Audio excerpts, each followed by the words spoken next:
Olá, tá começando o 62º episódio do Área de Trabalho da Gigahertz, patrocinado nessa semana pela ExpressVPN. Quem tá falando aqui é o Marcos Mendes e assim como toda semana, a Bia Kunz, Garota Sem Fio, também tá por aqui. Oi, Bia. Olá, Marcos, tudo bem? Olá, pessoal. Tudo certo. Hoje temos um assunto sonolento para discutir, mas que vai ser muito bacana para todo mundo. Ah, é por isso que eu já fiz meu café aqui. Já tá na minha também mesa. Estou com o meu aqui. E por uma absoluta coincidência, essa semana eu me deparei com um produto, eu coloquei até na pauta sem descrever o que é. Tá aqui no mini assunto. Pois é, eu fiquei intrigada. Getbia.com. O que vocês estão inventando aí?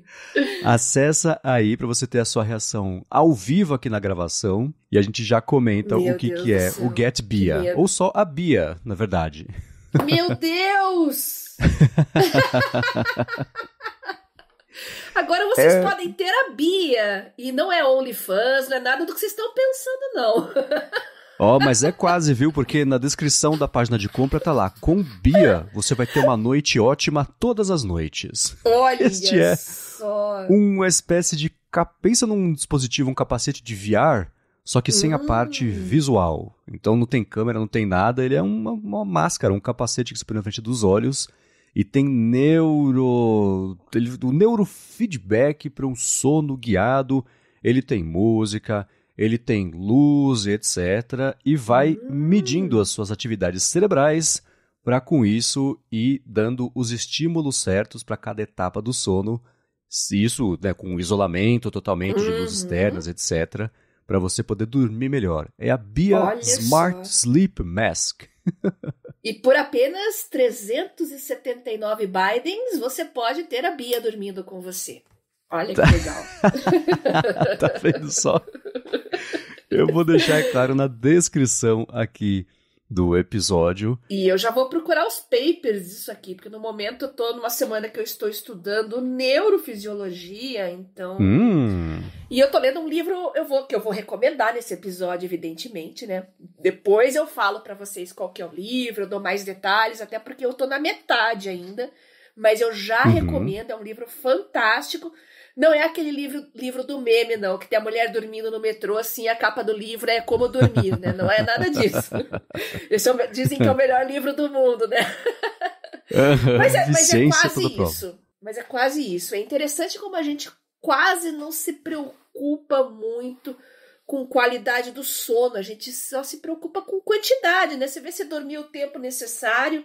E a gente já falou isso tantas e tantas vezes aqui no podcast, mas hoje a gente vai se aprofundar um pouquinho nesse assunto.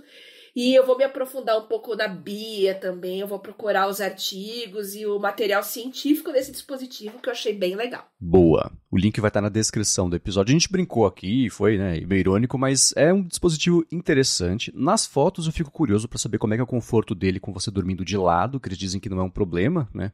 Na foto principal é a pessoa dormindo de barriga para cima, o que, para pessoas que roncam, por exemplo, não é exatamente uma boa ideia, porque atrapalha ainda mais. Mas ainda assim, eu vou deixar na descrição, fica aí um dispositivo interessante, ou quem estiver muito afim de experimentar e tiver com $380 e queimando no bolso, comprem, experimentem, digam pra gente o que vocês acharam, que a gente traz aqui nos próximos episódios. E aparentemente não tem no Brasil aqui ainda, então vai ter umas taxinhas em cima se você resolver importar, né? Exato. Vai ficar mas bem fica salgado. De curiosidade. Isso aí. É isso mesmo, mas fica de curiosidade. Eu vou começar com os follow-ups aqui em relação às últimas semanas. A gente comentou sobre escrever no papel, escrever no tablet, né, diferentes métodos de fazer anotações.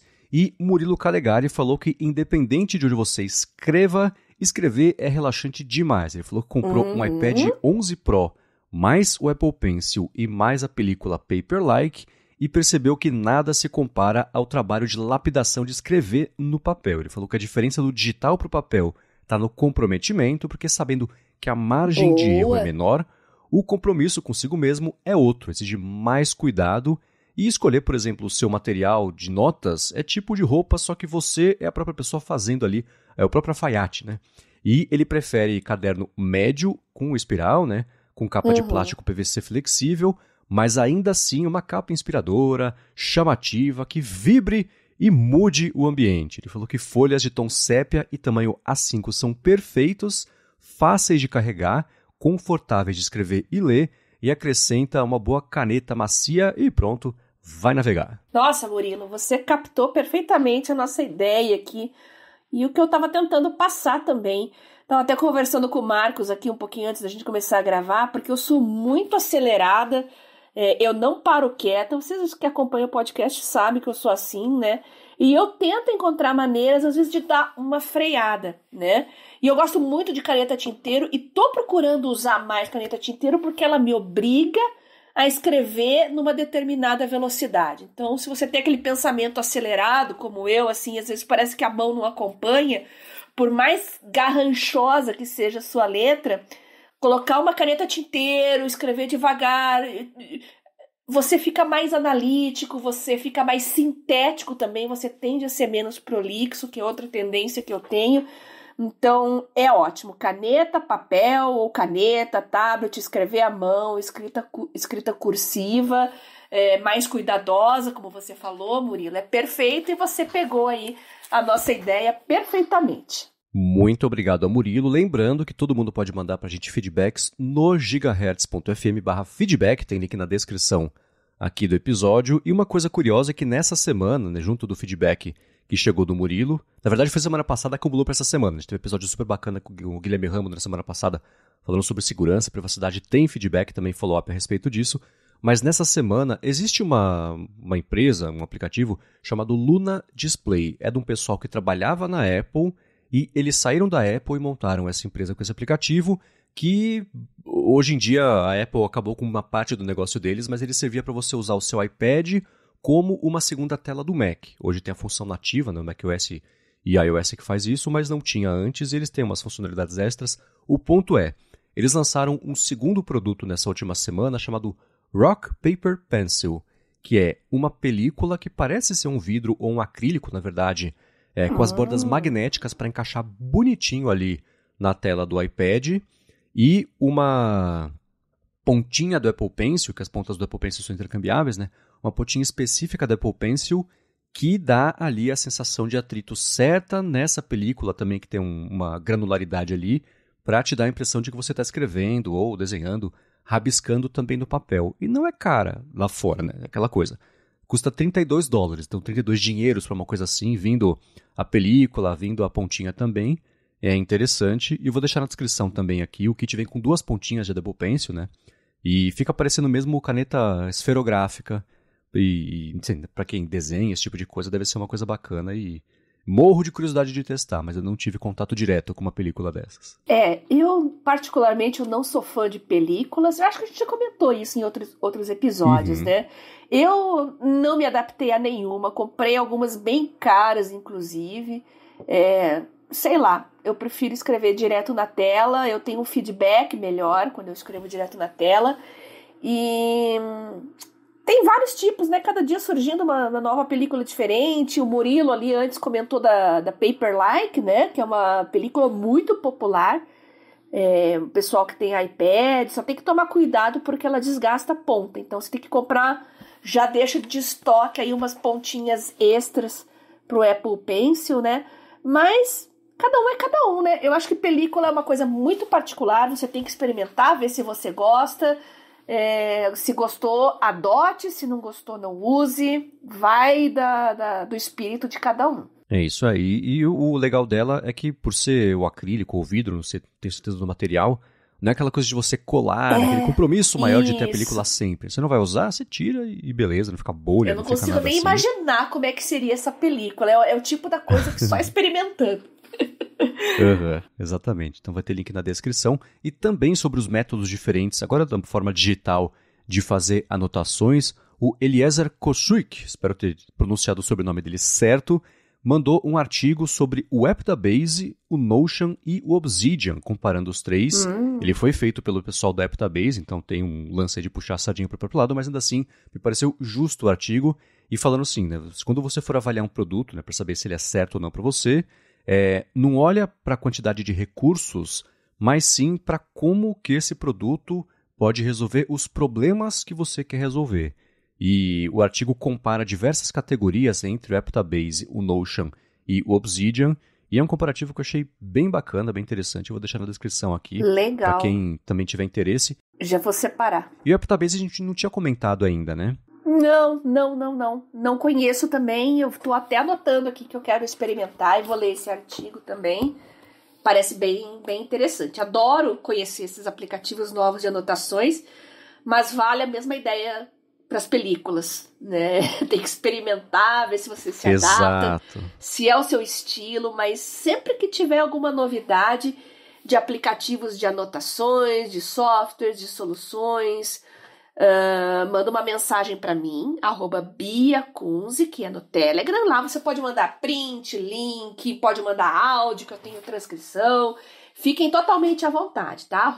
@BiaKunze, ou no Twitter mesmo, que é @GarotaSemFio, ou então mande pro Marcos, né, Marcos? Isso, lá, MVC Mendes, Mastodon, Instagram, Threads também.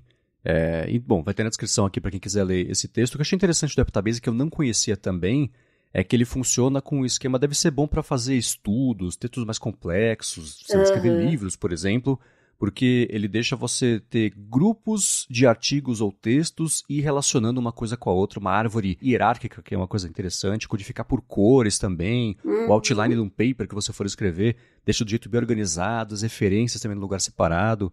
Então ele parece ser bem poderoso para esse tipo de coisa e tenho certeza que vai ser bem bacana para umas pessoas. Isso que eu ia falar, pessoal que está fazendo mestrado, doutorado, e olha, e tá naquela fase da pesquisa ainda, sabe? Que você está coletando, aprendendo, juntando informações, selecionando, deve ser uma solução bem interessante para quem tem esse tipo de uso. Eu vou dar uma olhadinha e vou trazer um feedback no futuro para vocês, tá? Boa! E seguindo com os follow-ups da participação do Rambo na semana passada, falando sobre segurança e privacidade, se você não escutou, volte e escute, ficou bem bacana, aprendi bastante com esse episódio com o Guilherme Rambo.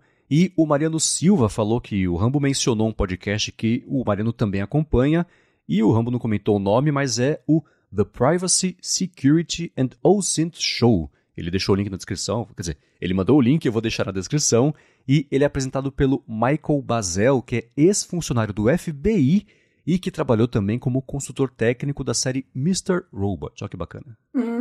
Legal, bom saber, vou dar uma olhadinha nesse podcast também, que eu não conhecia, já tô salvando aqui. Agora, um outro follow-up que pintou do episódio do Rambo veio do Rambo, olha só. Ele falou... Follow-up dele mesmo. Exato, é o follow self. Ele mandou que semana passada ele falou daquela ilusão de frequência, né? Explicou, você tá pensando em comprar um carro vermelho. Você sai na rua, só tem carro vermelho. Não, sempre teve carro vermelho, você tá prestando atenção nisso. Ele fez esse paralelo com propagandas do Instagram, né? Que a gente fala sobre um assunto, vê a propaganda, ela sempre estaria lá. Mas como a gente falou sobre esse assunto, ela chama atenção. E ele falou que estava rindo da ironia, isso no dia seguinte da gravação, porque apareceu para ele um vídeo que falava no TikTok que falava justamente sobre o lance de privacidade, segurança e etc. E é uma coisa que ele não costuma ver de coisas de tecnologia, na verdade, no TikTok. Então, ele falou que geralmente pula esse tipo de conteúdo porque usa o TikTok para entretenimento e não quer ver coisas de tecnologia, mas chamou a atenção dele porque ele próprio foi o causador e foi o efeito e o resultado aí do lance da ilusão de frequência, porque falou de segurança, apareceu de sugestão lá para ele. Olha só o Rambo tiktokeiro. Agora a gente já sabe. Então o TikTok é pro Rambo aquilo que os memes de gatinho, os perfis de memes de gatinho são pra Bia no Twitter. Mais ou menos isso, Por isso que eu uso as listas pra separar. Interessante ter o TikTok só pra lazer, assim. Eu acho que isso é cada vez mais interessante como ferramenta de produtividade, você não misturar tudo numa conta só, né? No caso do Twitter, eu tenho uma conta só, mas eu gosto muito das listas. E tem dias que eu vou ver coisas mais sérias, tem dias que eu vou ver meus amigos, tem dias que eu vou ver cientistas e desenvolvedores, pessoas assim importantes que eu gosto de acompanhar, o que tem postado, o que tem produzido. E tem o dia que eu não quero nada, eu tenho ali a lista só das porcarias que são piada, meme, principalmente perfis de bichinhos, né, que é o que eu gosto. Recomendo Gatinhos Todo Dia. Recomendo também os Salsichinhas, que são 2 excelentes perfis do Twitter para você relaxar. Bom, é claro que vai ter link na descrição para quem quiser também acompanhar Isso aí, e sem contratempo eu coloco um de lontras, que eu acho que sempre aparece pra mim, eu acho super bonitinho também. Então vai ter na descrição aqui. Com isso eu aprendi que lontras dormem de mãos dadas pra correnteza não levar. Eu achei a coisa mais incrível. Meu Deus. Barriga pra cima e mãozinhas dadas. Ou patinhas, né, enfim. Muito legal. Bom, vamos seguir aqui com os follow-ups. A gente comentou sobre diferentes serviços de nuvem, backup e etc. Sim. E o Albert Klinsmann fez um alerta e eu vou dar um asterisco aqui pra esse alerta. Isso, foi lá no grupo, inclusive, né, Marcos? Ele deu esse alerta lá no grupo. E já aproveito aqui e faço o jabá para os nossos grupos, tá? O Mundo Sem Fio, Produtividade Móvel. Tem a minha página também, que tá um pouquinho parada agora, porque eu tô refazendo todo o design do meu site. Meu site já tá... Eu tirei ele do ar durante a pandemia, né? Depois eu conto uma história interessante sobre isso, Marcos, se você quiser. Por que eu tirei meu site do ar? Mas tá tudo fora do ar, mas eu tô redesenhando. Se vocês mandarem lá uma mensagem para mim no Telegram, @biacunze, eu mando todos os links lá para vocês dos grupos, né, do Mundo Sem Fio, que é mais geralzão, Produtividade Móvel, que é de produtividade, a minha página no Telegram também. Então aí vocês podem compartilhar também todas essas dicas, o papo que rola lá com o pessoal. E o Albert justamente deu essa dica lá no grupo Mundo Sem Fio. Exato, ele mandou um alerta para quem usa o Google Drive, que ele precisou baixar todo o conteúdo do Drive dele, que tinha 22 tera de arquivos, isso para mídias offline. E ele foi baixando aos poucos, né, as pastas raízes, etc. Mas surgiu um problema grande, que foi que ele baixa todos os arquivos normalmente, só que todos aqueles que forem do Google Docs, Sheets e Slides não são possíveis de serem copiados, que eles ficam vinculados a Google Account. Ele falou que isso faz sentido sim, mas é um incômodo. Ele falou, e se eu quiser ter o backup desses documentos, né? Um exemplo de muitos que ele tem são pastas de arquivos de clientes com fotos, vídeos e Google Docs com roteiros, planejamentos que ele não quer perder. Aí ele não consegue fazer o download disso de uma vez e teria que ficar indo de pasta em pasta, conferindo e baixando como Office, né? Um por um, o que não é viável por ser muito conteúdo. É, bem preocupante isso, né? Porque realmente é uma trabalheira para quem tem bastante arquivos do Docs e Sheets, Slides. Tem gente que usa basicamente o Google Drive só para poder usar a suíte de Office do Google. E aquele negócio, né? Um dia você quer cancelar a conta, quer tirar as coisas de lá, não quer que fique mais na nuvem, quer fazer um backup num hard disk, num HD de backup, para ter, né? Porque é bom você ter coisas de trabalho e tal, offline, né? Aí você vai ter um belo de um trabalhão para poder baixar um por um. Não é fácil. Eu confesso que depois do feedback dele, eu falei, nossa, deixa eu dar uma olhada, né? Entrando lá no meu Google Drive, tem na esquerda as abas Home, My Drive, Computers, e aí tanto em Home ele apareceu os arquivos do Google Docs, do Sheets, etc., pela ordem pela qual eu modifiquei eles por último, e eu toquei ali, cliquei, né, no primeiro da lista, aí segurei Shift, no último da lista, ele selecionou tudo, eu pus para baixar, ele zipou tudo e baixou. Isso na aba Home. Indo para a aba Drive, na esquerda em cima, quando você abre a aba, tem lá o tipo. Tem Documents, Spreadsheets, Presentations, etc. E aí a mesma coisa. Eu procurei Documents, por exemplo. Ele me listou só os arquivos do Google Drive. Ele por data de criação, mas dá para organizar por outros parâmetros também. Selecionei tudo também, pus para baixar. Ele também zipou e baixou. Então eu não consegui reproduzir essa limitação que o Albert mandou para a gente. Mas fica talvez uma dica aí para ele, ou se ele quiser, manda pra gente um feedback falando, cara, não era isso, é por aqui que eu tentei e aqui que não dá, porque é uma limitação mesmo que, na experiência dele, é uma coisa importantíssima e, pensando do ponto de vista de produto, não deveria faltar uma coisa dessa. E importante, baixando os documentos, ele já baixa com as extensões .doc, .xls lá, para quem quiser abrir um Numbers no Excel, Numbers não, né, o Spreadsheets lá no Excel. Então, sei lá, aqui na minha experiência funcionou. Então eu fico curioso para saber onde que eu errei acertando e que eu não encontrei essa limitação que ele mandou. Bom, fica a dica aí para quem quiser conferir, pode mandar um feedback também pra gente, tá bom? É isso aí. Agora, Bia, o Fabiano Castelo mandou pra gente uma mensagem que, na verdade, foi para você sobre o Kindle, que você tá a fim de comprar um Kindle, talvez atualizar aí os que você tem, que são da Idade da Pedra. E ele falou que comprou um Kindle Oasis e não conseguiu entender por que ele custa tão mais caro. Ele falou que devolveu, inclusive, comprou um Paperwhite Signature e o Paperwhite é mesmo o melhor aí quando o assunto é custo-benefício. Ele falou que sabe que você, né, Bia, gosta de caneta, etc. O Kindle Oasis tem esse suporte à escrita com caneta, mas o que ele entrega de experiência, na opinião ali do Fabiano, na experiência, na verdade, do Fabiano, não justificou o preço. Bom saber também, né? A gente falou do Oasis aqui no episódio sobre e-readers, né? E eu não tenho intenção de ter um Kindle com caneta, né? Eu quero simplesmente substituir os meus dinossauros aqui, nada mais que isso. Provavelmente eu vou pegar o mais básico mesmo, melhor custo-benefício. E caso eu migre para um sistema de e-ink com caneta, vocês sabem que eu tenho uma quedinha pelo Remarkable, né? Eu vou querer principalmente para anotar artigos científicos, só que eu vou esperar aparecer uma versão com cor, porque é o que faz sentido para minha área, né? Eu tenho muitas lâminas histológicas, tem esquemas moleculares e não dá para usar um dispositivo preto e branco para esse tipo de conteúdo. Tô no aguardo. Por enquanto, tô só esperando virar o mês aí para comprar. Vou trocar o Kindle por um mais recente mesmo. Meus dinossauros estão aqui. Eu tô com muita vontade de usar EPUB, né? Porque os meus antigos não foram atualizados, eles não suportam o EPUB. E depois que a gente discutiu isso alguns episódios atrás, né? Foi o que me deu vontade de trocar de Kindle, né? Porque eu tenho muita apostila, muito material em EPUB aqui. É um saco ficar convertendo tudo para MOB, né? Então, vamos ver. Assim que eu trocar, eu aviso vocês, dou o feedback. E fica aí a experiência do Fabiano com o Kindle Oasis, que não justifica o preço realmente. E obrigado, Fabiano. Lembrando, quem também tiver feedback, gigahertz.fm/feedback. Vamos aqui para o assunto principal, filé mignon do episódio de hoje.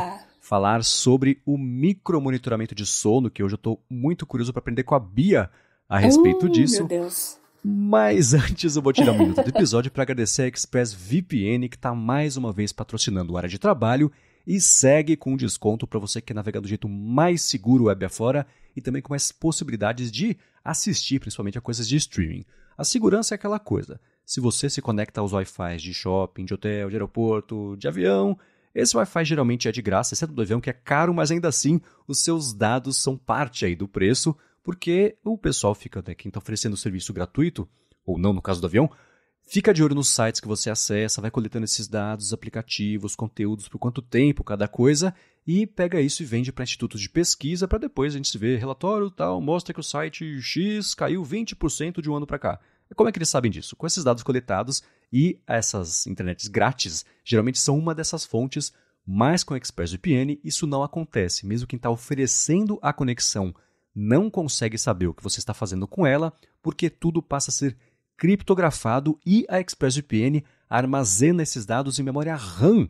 Então, eles próprios perdem esses dados assim que eles reiniciam nossos servidores, por exemplo. Uma coisa que a gente comentou aqui na semana passada.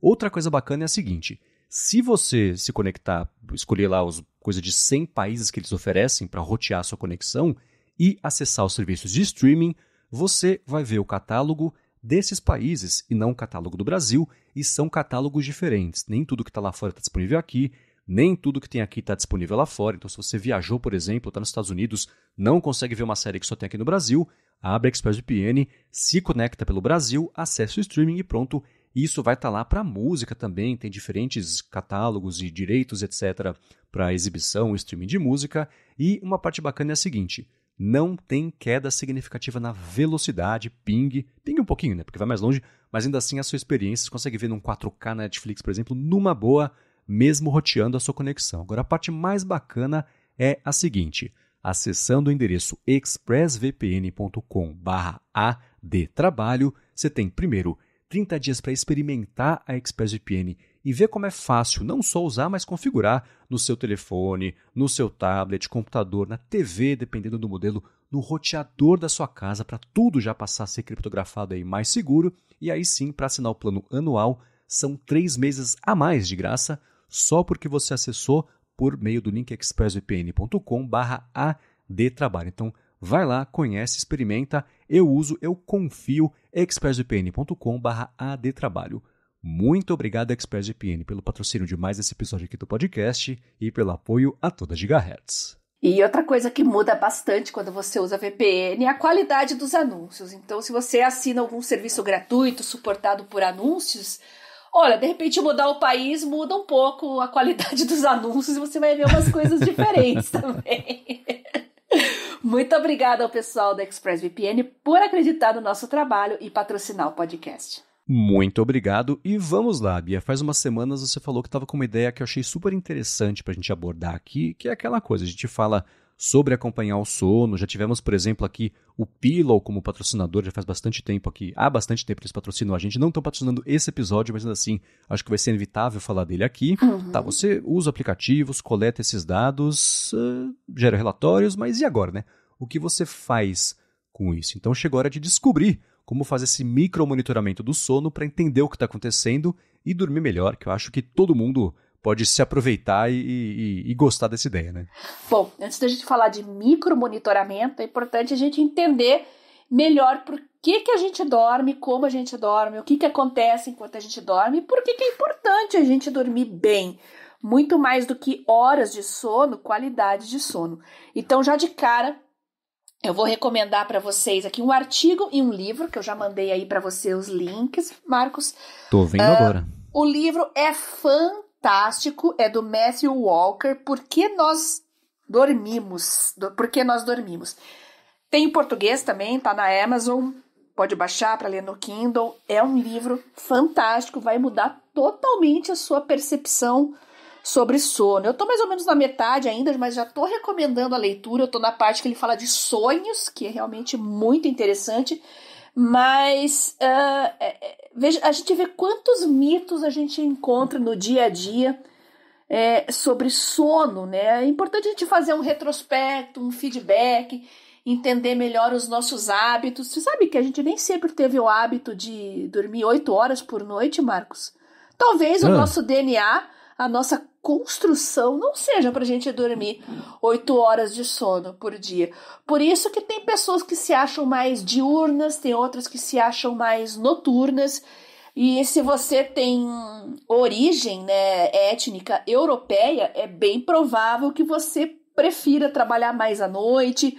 Às vezes pode ter alguns episódios de insônia, porque por muitos séculos os europeus faziam uso do sono duplo, do sono dividido. Tá? Um artigo bem interessante da BBC aí que eu gostaria muito que vocês lessem, que é 2 turnos de sono, a forma esquecida como nossos antepassados dormiam.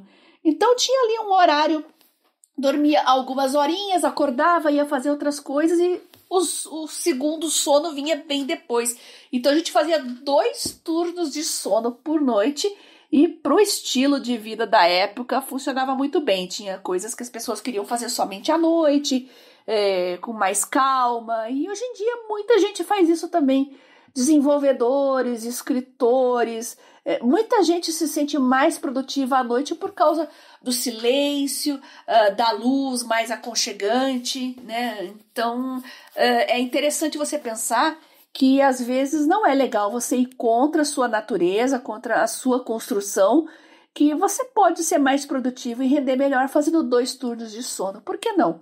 Imagina só você chegar 8 horas da noite em casa, jantar, tomar um banho e dormir às 9. Aí lá pelas 2, 3 da manhã você acorda, trabalha um pouquinho e quando tá raiando o dia vem aquele soninho de dia raiando e você dorme uma parte da manhã e faz 2 turnos de sono.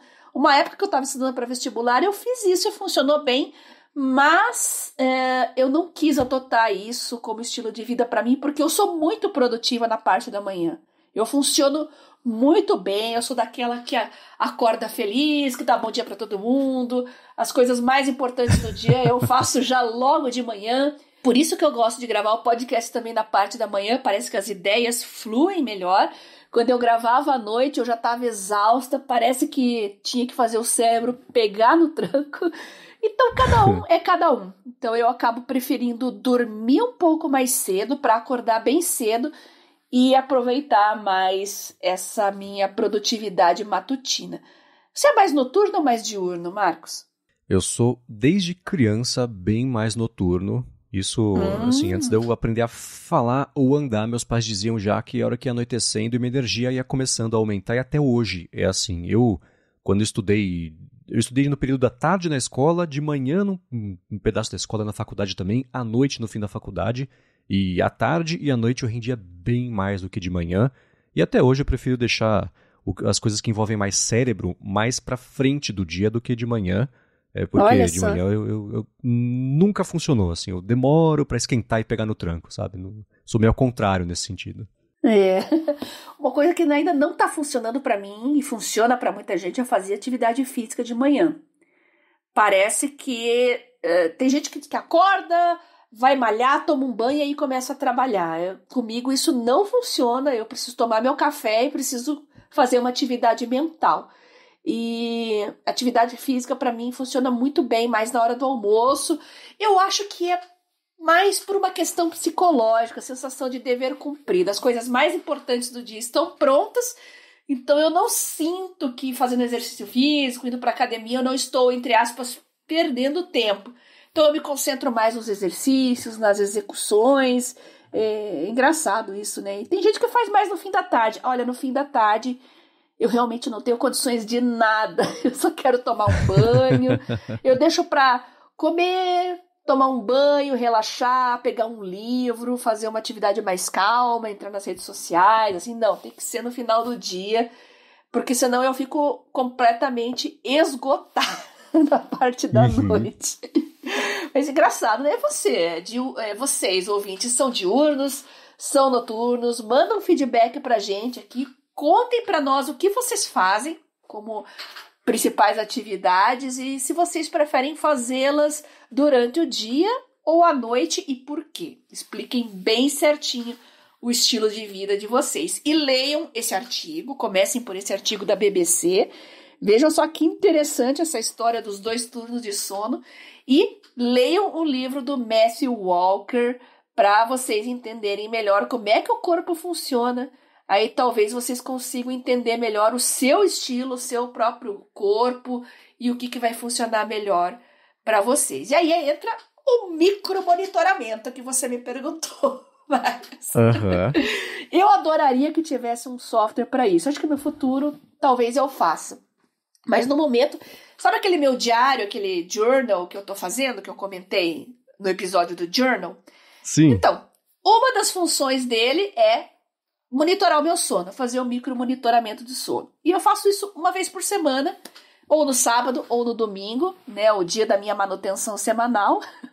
Então eu gosto de acompanhar, eu pego ali o aplicativo, né, eu uso a Mi Band 4, né, como pulseira, e eu não me preocupo muito com precisão, sabe? Tem gente que gosta de dados bem precisos, eu não me preocupo muito com isso, porque mesmo um dispositivo simples, ele funciona na base dos padrões. Então eu presto muito mais atenção nas coisas que saem do padrão. Então, ainda que ele não monitore todas as etapas de sono, sono leve, sono profundo, para mim já é suficiente saber que eu dormi mais tarde, peguei no sono mais tarde do que o habitual, que é o que impacta muito no meu sono. Dormir, não pegar no sono tão cedo, então isso impacta na qualidade do sono. E também o horário do despertar, se eu despertei com ou sem o despertador. Aqui a pulseira tem um sistema inteligente, né? Eu às vezes acordo, às vezes não, tem acontecido com muita frequência, como hoje, né? De eu acordar antes do despertador. Então a pulseira detecta que eu acordei antes do despertador tocar e ela mesma já se ajusta, né? Não vai dar aquele alarme de repente, né, para você acordar subitamente. Se você estiver dormindo ainda, mas ainda estiver se mexendo, ele vai te acordando de uma forma mais leve, mais suave, porque é horrível, né? Você tá num sono pesado ali, de repente vem aquele despertador, né, acordando a casa inteira, você fica ali uns 15 minutos meio bêbado ainda, tentando levantar, tentando entender o que aconteceu. Então o micromonitoramento é muito importante para mim, isso eu já faço há algum tempo. E no journal, né, esse journal semanal que eu faço, fica mais fácil para eu para eu retroceder nas páginas, voltar, ver como é que foi mês passado, como é que foi semana passada, acompanhar minha evolução. E eu implementei coisas na minha vida que ajudaram demais a melhorar a qualidade do sono. Eu acho que a mais importante delas foi não usar blackout. Olha, a gente adora a cortina blackout. Inclusive. A minha, ela é branca, ela é de tipo um tecido. Primeiro que tem que ser a prova de gatos, né? Porque persiana é problemático para quem tem gato. Então a minha é do tipo cortina romana, que eles chamam, eu acho, que é um rolinho, né? Que você desce e sobe. Mas ela não tem as paletas de uma persiana normal. Então ela é branca, é semi-transparente. Então, ela dá uma privacidade boa, só que sem bloquear a luz solar. Então, o quarto nunca está totalmente escuro. Isso é importante porque o dia vai clareando naturalmente e o meu organismo começa a despertar aos poucos conforme a luz vai aparecendo. Então, o quarto não fica com aquele solzão na tua cara, mas também não fica totalmente escuro, de forma que eu saiba como que tá a luz do lado de fora. E olha, você se guiar pela luz natural, para mim, é a melhor coisa que tem e melhorou demais a qualidade do meu sono. Olha, que curioso. Eu, quando era criança, morava com os meus pais, né? O quarto não tinha cortina. Quando eu me mudei e passei a morar sozinho, por falta de hábito de não ter cortina, eu também não tive cortina. E aí, só quando eu comecei a sair com a Larissa, ela falou, cara, você não quer pôr uma cortina aqui pra ficar mais escuro por mais tempo? Eu falei, vamos tentar, né? E eu coloquei, então foram 30 e poucos anos sem cortina, alguns com cortina, e foi blackout. E hoje que a gente mora aqui nesse apartamento que a gente tá aqui, também é com blackout. Eu não senti uma diferença entre ir acordando com a luz do sol, aquela coisa mais natural mesmo, isso e vir me despertando, e o blackout. Eu acho que na hora de dormir, o prazer de estar tudo absolutamente breu, escuro, invisível, eu acho que compensa talvez esse jeito talvez não natural, não sei, de acordar. Tudo bem que mesmo com blackout entra um pouquinho de luz de manhã, você abre o olho, acorda no meio da noite, né? Você abre o olho, você sabe se vai amanhecer, se não vai ainda, como é que tá. Mas não tem isso.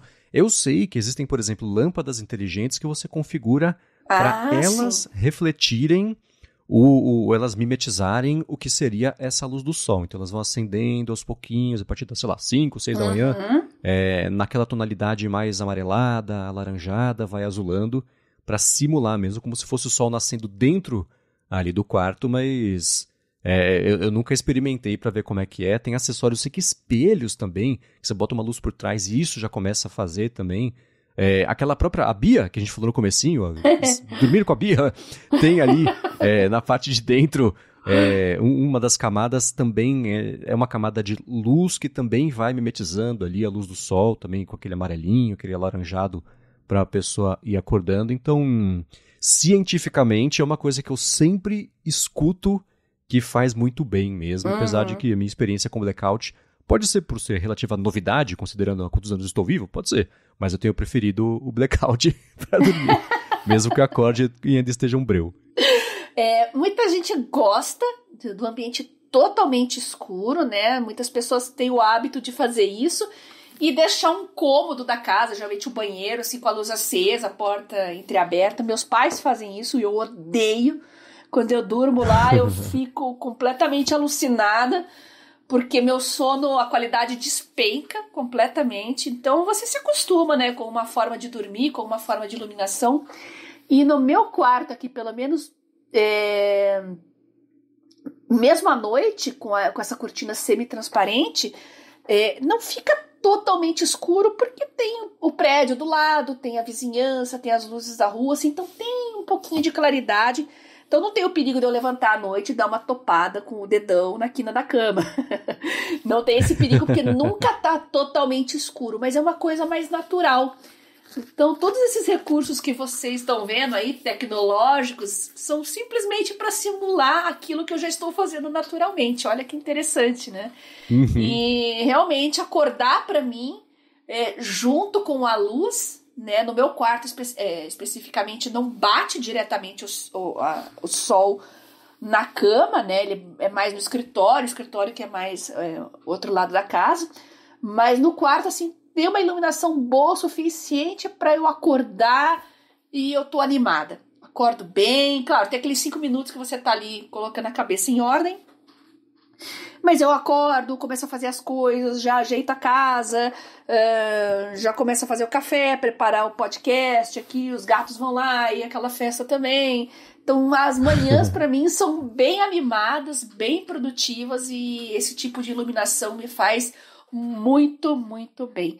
Então, leiam o livro, leiam o artigo, comecem a usar aplicativos, como a gente sugeriu, né, do Pillow, as outras vezes, né, se você não tem ainda um dispositivo inteligente, como uma pulseira, um relógio, você pode usar o próprio smartphone para isso, para entender, fazer um diagnóstico inicialmente, ver aonde que você está pisando na bola e aí comece a adequar a sua vida, fazer pequenas mudanças, né? Eu estava vendo esses dias também sobre outro mito, que é o do copo de leite quente antes de dormir. Já ouviu falar disso, né, Marcos? Aham. Então, só que é verdade, o leite morninho, quentinho, ele tem triptofano, que realmente é um indutor do sono, né? Só que num copo de leite não tem a quantidade suficiente de triptofano para você dormir automaticamente. Mas o leite morninho, quentinho, ele dá uma sensação de conforto e passa automaticamente uma mensagem para o seu cérebro de aconchego, de começar a se preparar para dormir. Por isso que muita gente jura que esse hábito funciona. Funciona, mas é muito mais psicológico do que bioquímico. Para mim, no inverno, não tem coisa melhor do que tomar um chocolate quente antes de dormir. Nossa, eu durmo muito bem. Esse hábito, assim, eu nunca tive. É uma coisa que... eu vou voltar um pouquinho pro começo dessa conversa, que você falou do pessoal que lá no século XVII, né? Dormia lá pelas 9 até as 11, acordava, ficava até 1, depois dormia de novo.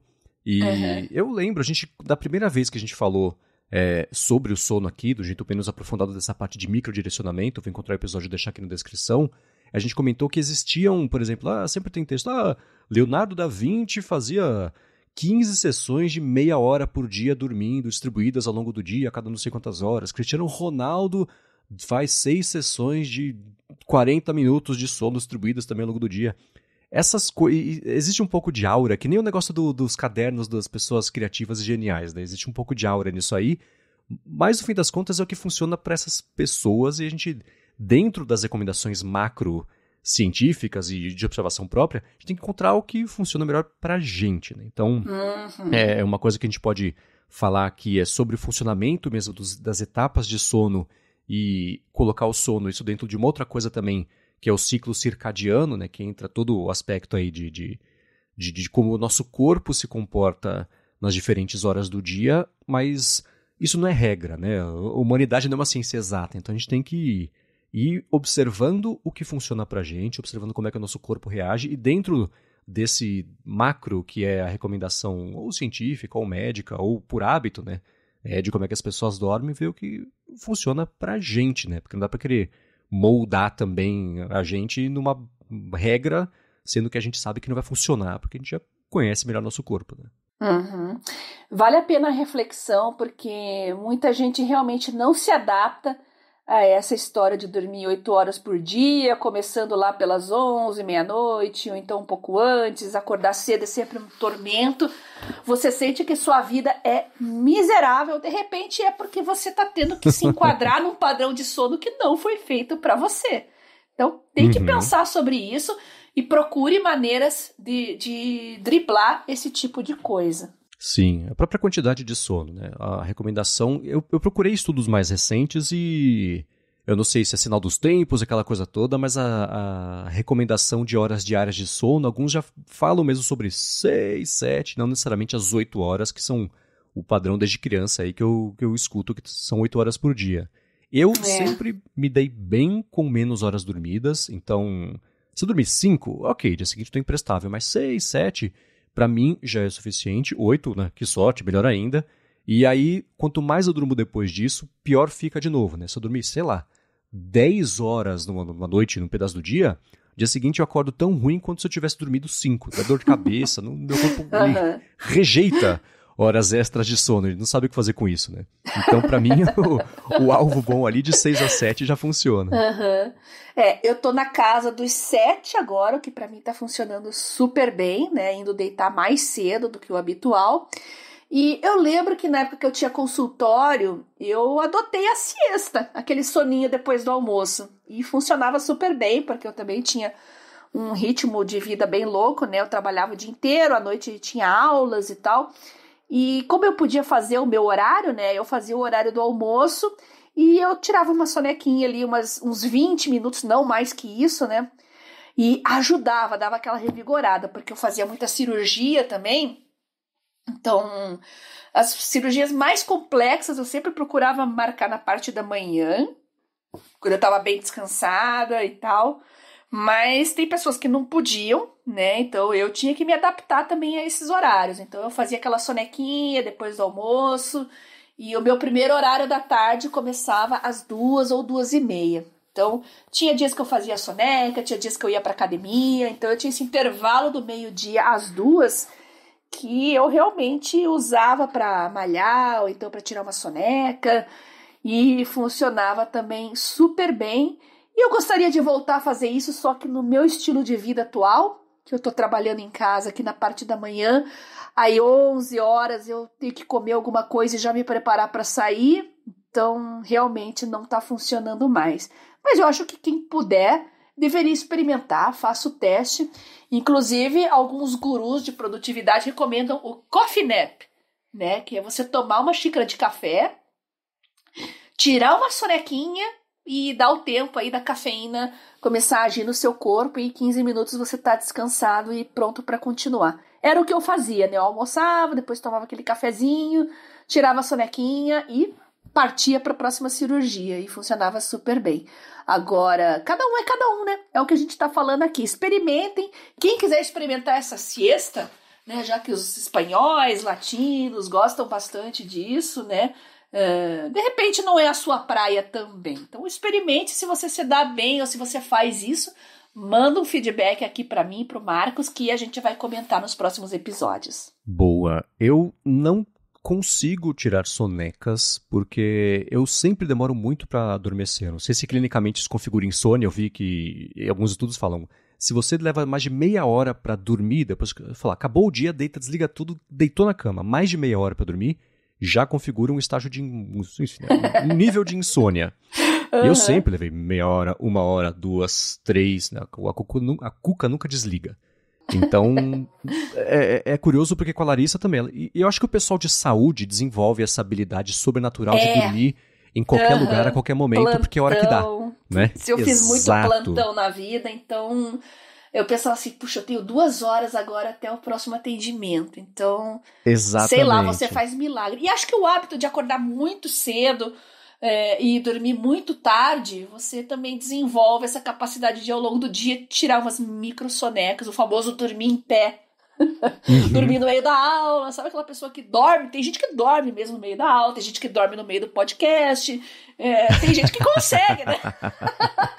Tem gente que consegue, tem gente que não consegue de jeito nenhum.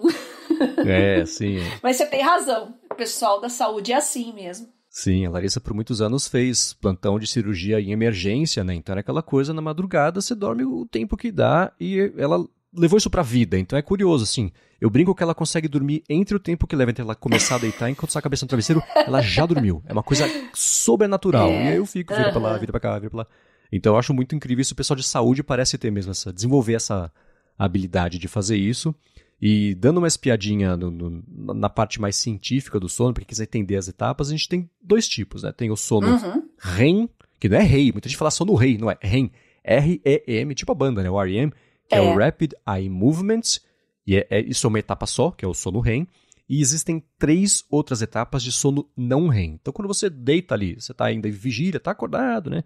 E vai começar ali a entrar na primeira etapa do sono leve, e aí com isso o batimento cardíaco vai reduzindo a frequência, a respiração também reduz a frequência, isso é uma coisa, claro, está associada à outra, os músculos começam ali a relaxar, os olhos também começam a se mexer com menos velocidade, e essa é a hora, não sei quem já passou por isso ou passa com frequência, que dá aqueles, porque a gente acha que está caindo, que dá aquele pulo na cama. Geralmente é nessa hora que está passando da vigília para esse sono mais leve. Esse é o estágio 1 do sono não REM. Aí você adormece e entra para o estágio 2, que é tipo o sono leve.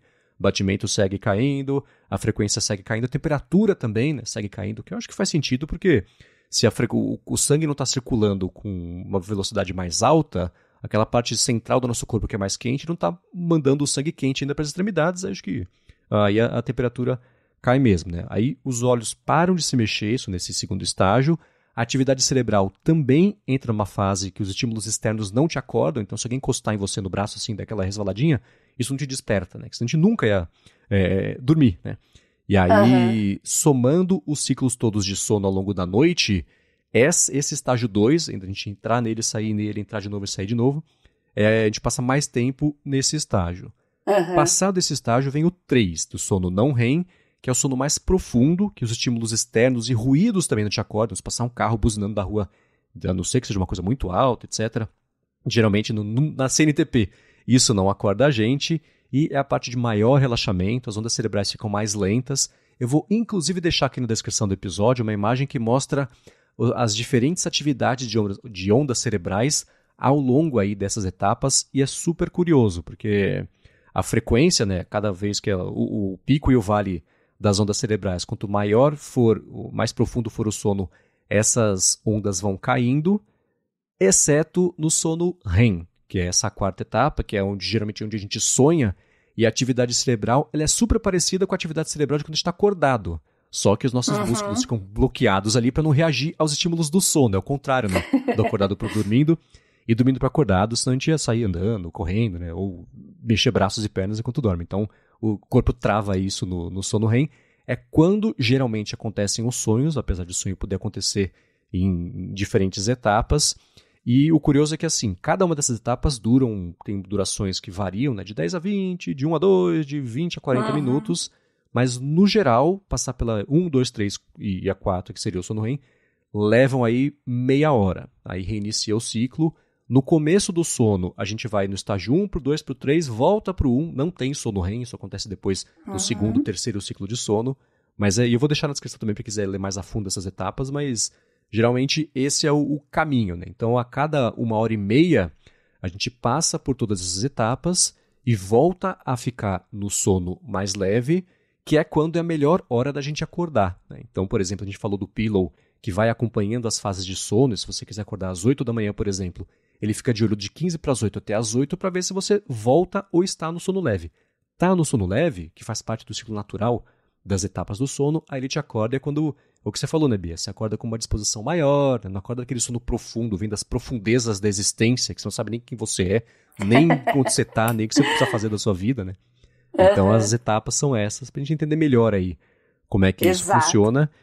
E uma parte que eu quero aprender muito com você, é que no estágio 3 é especial, o estágio 3 do sono não REM, que é o sono mais profundo, mas ainda assim não é o REM, é onde acontece a liberação maior da questão hormonal, né, dessa etapa. Isso, até queria fazer um comentário interessante sobre isso. Essa parte hormonal é muito importante. A gente tem alguns picos à noite na produção do GH, que é o hormônio do crescimento. Você já ouviu falar que o fisiculturista vai dormir cedo, Marcos? Já ouvi falar. É por causa disso, né? Para quem tá fazendo uma atividade física que quer ganhar massa muscular, ou mesmo emagrecimento, né? Trocar a gordura por músculo, enfim, que você quer ganhar massa muscular, a gente tem alguns picos de GH, né, durante o nosso ciclo, né, diário, mas tem um deles, tem um que é durante o dia, que é importante a gente estar dormindo para você ter esse pico. É difícil dormir durante o dia, né? Mas tem um que acontece eu não lembro agora se é 9 ou 10 da noite, e outro que é no meio da madrugada. Muita gente ainda está acordado 9, 10 horas da noite. Então, a pessoa que deitar mais cedo vai pegar os dois picos de GH durante o dia, que é esse da madrugada e esse no início da noite. Eu tenho os gráficos quando eu estudei endócrino, eu vou te mandar para você dar uma olhadinha e você compartilha com o pessoal aqui. Mas é importante, você que está fazendo também uma atividade física, está querendo ganhar massa muscular, pegar esses dois picos noturnos de GH vai sim fazer um impacto muito grande aí no seu desempenho. Boa, e isso entra um pouquinho talvez no papo do ciclo circadiano, que aí são as 24 horas e diferentes horários do dia que o corpo reage de diferentes formas.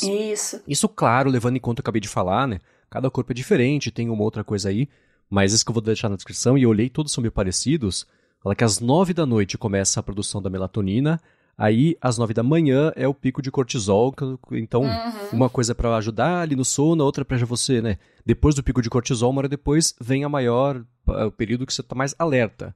Por exemplo, aí vem a maior coordenação, eficiência na cardíaca e muscular, etc. Aí a pressão do sangue passa pelo pico, começa a reduzir. Então isso tudo, você entendendo os ciclos do sono, como é que isso encaixa no ciclo circadiano, talvez seja um jeito aí mais científico de dentro desses parâmetros, a pessoa olhar para dentro e entender como é que ela funciona e com isso começar a tirar mais proveito, né? E ainda nessa parte do micromonitoramento, é importante eu registrar a hora que eu fui dormir, a hora que eu peguei no sono. No caso, é o meu dispositivo que faz isso, a pulseira. Porque eu costumo cruzar também com os meus episódios de psoríase, dermatite atópica, ou seja, os meus picos inflamatórios. Eu cruzando esses microdados, eu já percebi que tem relação também com o meu ciclo menstrual, e eu percebi que os meus picos de progesterona têm uma relação maior com os meus picos de cortisol e ação inflamatória. Então, TPM não é lenda. No meu caso, uns 10 dias antes eu tenho começo a ter os picos de progesterona, então eu já começo a mudar a medicação, evito certos alimentos mais inflamatórios também, e isso funcionou muito bem para mim, eu tive ótimos resultados. Né? Então, conciliar sono, ciclo menstrual, ingestão de água e alimentação, né? Os horários também das vitaminas, eu faço suplementação de várias vitaminas. Então eu cruzo todas essas informações e começo a observar padrões. Isso é uma coisa muito individual de cada um. Não tem um software que faça isso. Tenho planos de fazer um software para fazer isso para mim, mas eu fico olhando na unha ali, eu olho todos os dispositivos, né, os meus softwares que registram alimentação, água, ciclo menstrual, sono, e eu mesmo faço esse micromonitoramento, coloco no meu journal ali, faço as anotações e faço esse cruzamento de dados. Então, foi a partir daí que eu cheguei a essas conclusões e comecei a mudar alguns hábitos para tentar consertar, e tem funcionado bem. Boa. Agora, uma coisa que eu tinha separado aqui é uma lista tem algumas recomendações óbvias que todo mundo faz, mas algumas que eu achei importante a gente trazer aqui para melhorar não só o sono, mas o adormecimento, o descanso, né? Então, coisas óbvias, tipo, não tomar café antes de dormir à noite mesmo, né? Tem a parte do power nap aí, que você toma café e se tiver sorte adormece antes da cafeína entrar, né? Mas à noite é aquela coisa, de 6 a 8 horas, e eu tenho percebido que café, se eu tomar 5, 6 da tarde, já começa a me dar dificuldade de dormir horas depois, então faz sentido mesmo de 6 a 8 horas ser o limite para não tomar café. Álcool não tem jeito, às vezes eu tomo à noite antes, né, para dormir, mas antes de dormir, e enfim, eu percebo que eu fico menos descansado, mas não influencia no tempo que eu levo para dormir. Ou se tiver tomado muito álcool, dorme mais rápido, mas ainda assim o sono não é melhor, né? E uma coisa também que eu sempre vi, e agora fez um pouco mais de sentido, é o lance de você reduzir a temperatura do quarto, né? Porque se você naturalmente, a sua temperatura já reduz quando você vai começar a adormecer, se você reduz a temperatura do quarto, ajuda nessa indução e aumenta a possibilidade de você dormir um pouco mais rápido. E as coisas óbvias, tipo, não ficar no telefone, deitou, não deixa o telefone perto, né? Assim, se puder deixar na cabeceira da cama, lá do outro lado do quarto, eu garanto que você vai dormir mais rápido, porque não fica aquele processinho, né, aquela tentação de pegar o telefone só para dar mais uma scrollada na timeline, de, nossa, lembrei, preciso fazer isso aqui. Não, relaxa, amanhã você vai lembrar de novo. Dorme, descansa.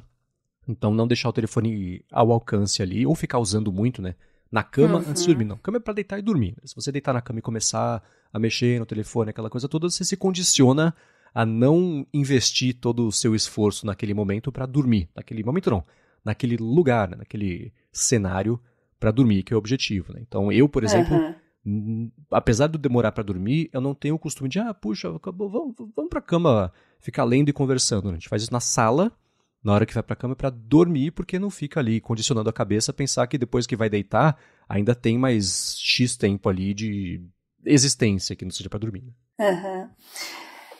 Essa parte das telas é muito importante porque isso já está confirmado cientificamente que o excesso de luz, né, proveniente de LCD, TV celular, etc., de fato prolonga o seu tempo de vigília, né? O termo médico para o período que a gente está acordado é vigília, então a gente alterna vigília com sono.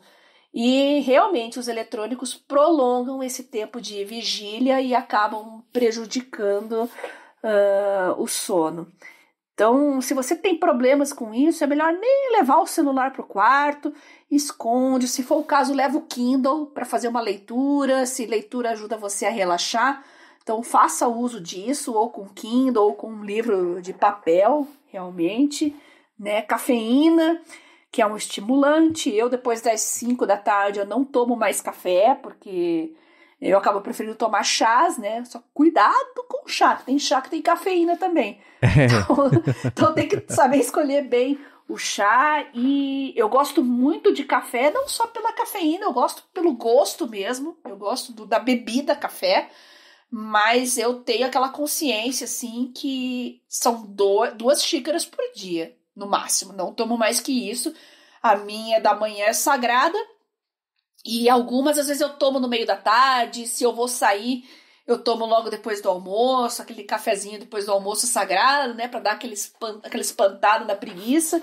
Então, defina também os horários que você vai consumir cafeína, se você gosta bastante disso, né? Ajuda o teu corpo a se moldar melhor aos seus hábitos, né? Dá o estimulante na hora certa e tira na hora certa também. Isso aí, eu tenho a mesma coisa, café é a hora que eu acordo e ou logo depois do almoço pra, né, eliminar aquele... Aí sim, dá o soninho, né, pós-almoço, mas ainda assim, soneca não funciona. Ou então, se eu for pra academia mais no meio da tarde, eu tomo antes de ir pra academia pra já chegar lá também com esse pump aí e já começar a fazer as coisas como se não fosse problema. Mas, geralmente, depois das 4, 5 da tarde, aí café eu já corto também pra não ter nenhum tipo de muita problema. Gente se pergunta, né, por que eu tenho aquele sono depois do almoço? Bom, basicamente, um dos maiores consumidores de glicose do seu corpo é o cérebro. Só que depois que você almoça, principalmente se for aquele almoço caprichado, né? Feijoada. Quem vai gastar muita energia é o seu sistema digestivo. Então tem um deslocamento aí de consumo energético para o seu sistema digestivo, aí o cérebro começa a dar aquela bambeada, né? Você percebe uma sonolência e tal. Então, se você tem uma vida bem corrida, bem puxada, com muitas atividades, é bom evitar massa, por exemplo. Uma coisa que eu, de segunda a sexta-feira, assim, eu não almoço massa, né? Macarrão, nhoque, que mais? Qualquer tipo de massa, porque realmente é uma coisa que me rouba muita energia. Não tem esse problema com carnes, então eu fico mais com carne, verdura, legume.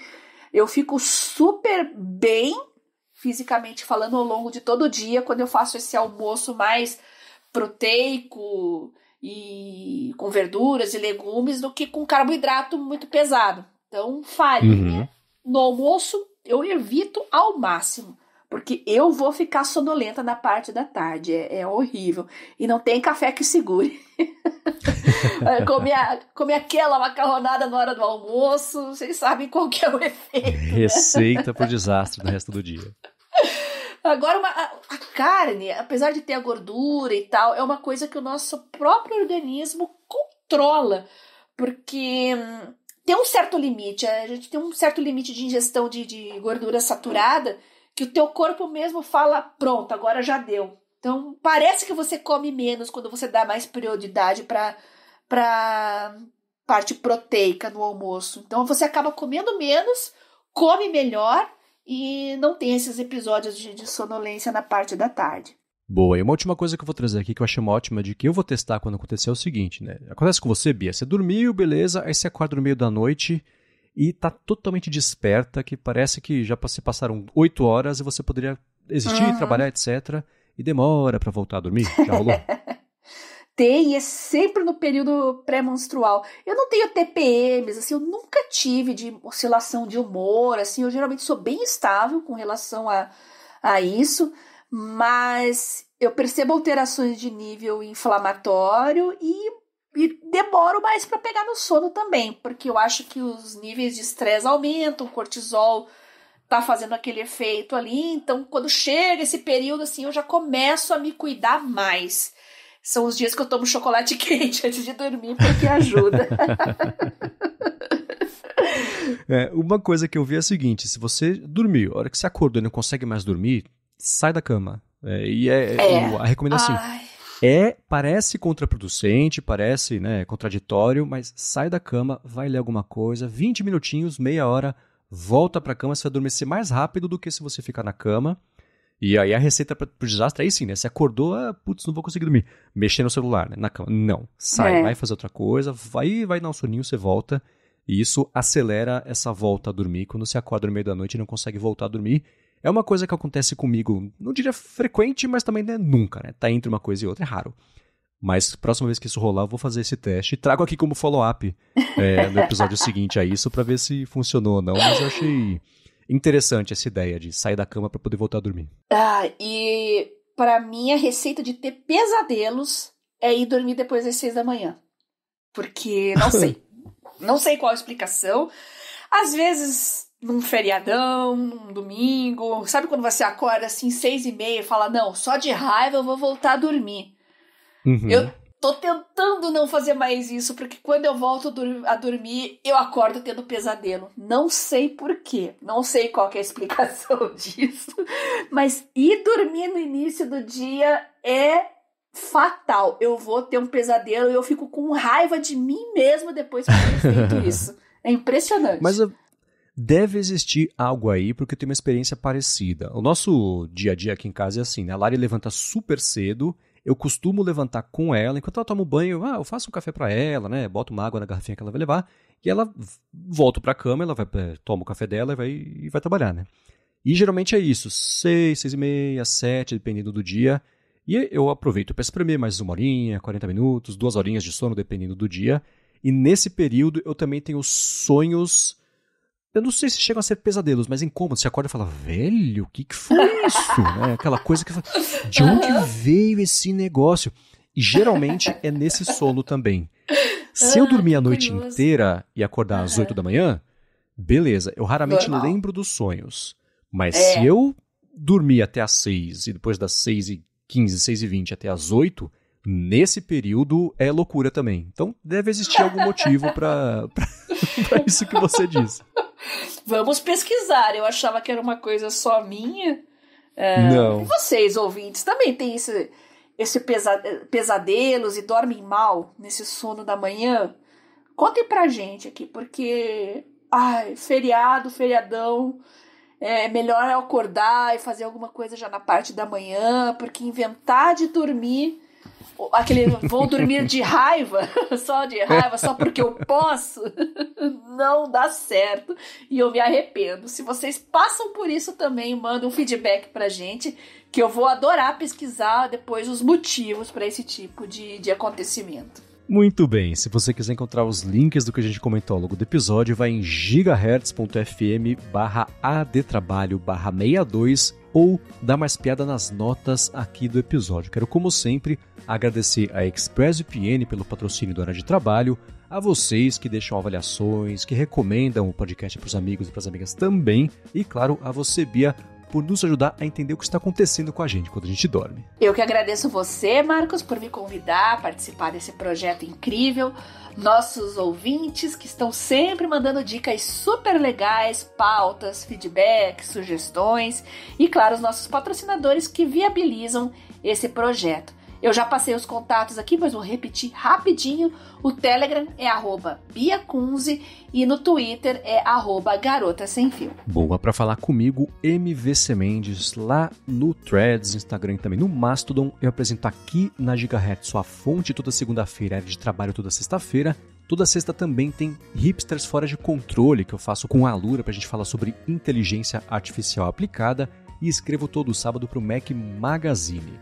Muito obrigado mais uma vez pela audiência de vocês e a gente volta na quarta que vem. Desejo a todos boa noite, um ótimo sono, bons sonhos, sigam as nossas dicas E lembre-se, se você tem problemas mais sérios e essas dicas não funcionam, não negligencie, procure ajuda médica, que isso é muito importante também, que você pode ter um desequilíbrio mais sério e não tá sabendo. Boa. Beijoca sem fio a todos e até a próxima.